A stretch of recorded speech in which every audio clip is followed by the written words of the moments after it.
Shivanshu recording studio बानावर बिशुनगंज। छौरी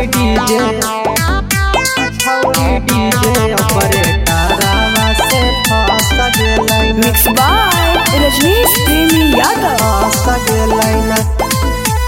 छौरी DJ operator अइले हल राते बजावे देखी के हंस गेलै ना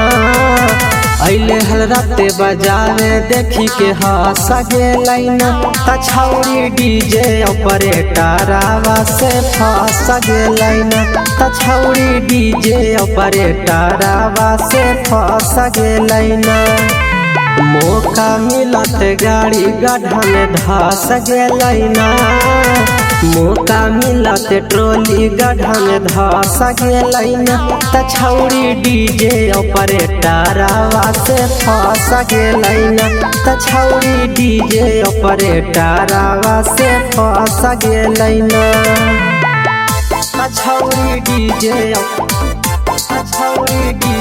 ऑपरेटरवा से म्यूजिक बाय नितिक नैन। छौरी डीजे ऑपरेटरवा से फंस गेलै ना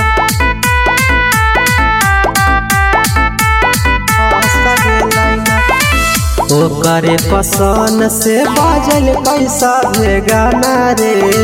देखे छौड़ी की से ओकरा कर दिल कई दीवाना रे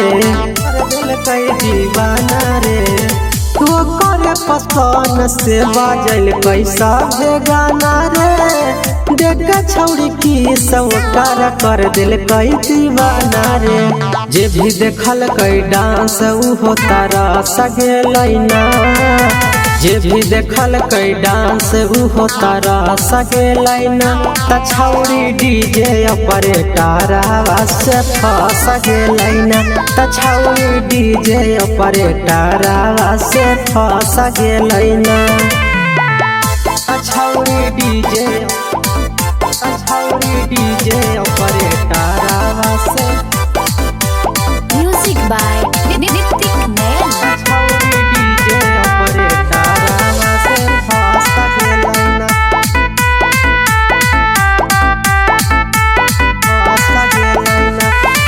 डीजे वाला लाइट खाली छौरी पवार है छौरी भी न कम है आँख देखी मारो है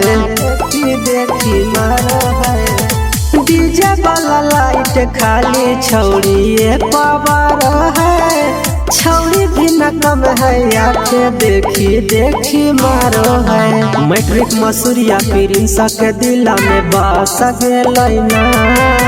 टोनी टाइगर रजनीशा के दिला में बस गेलै ना त छौरी डीजे ऑपरेटरवा से फंस गेलै ना त छौरी डीजे ऑपरेटरवा से फंस गेलै ना।